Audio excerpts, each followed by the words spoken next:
All right, what's up, folks?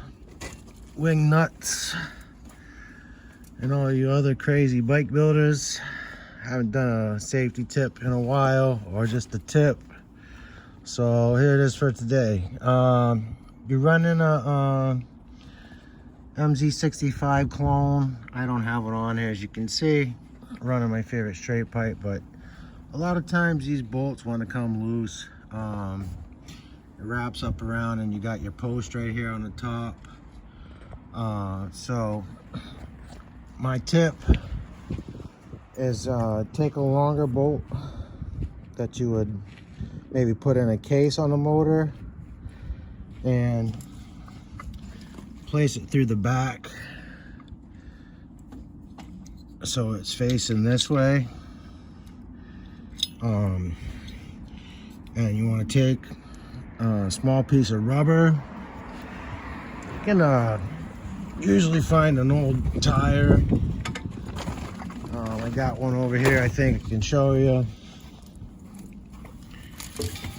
So just cut the end of this thing off, and this is wire bead on the edge, as you can see, so it's kind of hard to get through. Maybe you need a hacksaw or a Dremel. You're not going to do it with a knife, but cut a piece up in to the thicker part of your tread, and then just ream yourself a little slot in it and bring your pipe around and have your bolt facing this way. Put your rubber in. You can add a little spacer. What I sometimes do is take a piece off of the brake pad. You gotta use brake pad. They come with all those little washers in there. I'm sure, hopefully you can see it. It's kind of dark out here.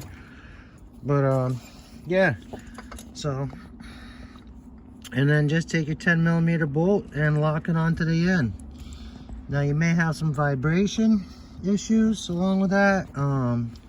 So what I would suggest, again, just real quick and easy, I've got a black washer on here just for color. This is usually the one you lock your rack joint on with, but you can use the silver washer that you would use on the exhaust. I got, let's see if you can see one here, hopefully. Anyway, lock washer. And I like to put two on this imposing side, the inside there.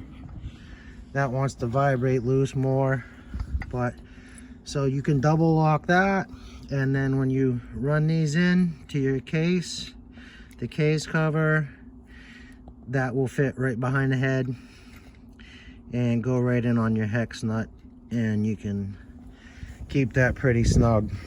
Hope that helps somebody.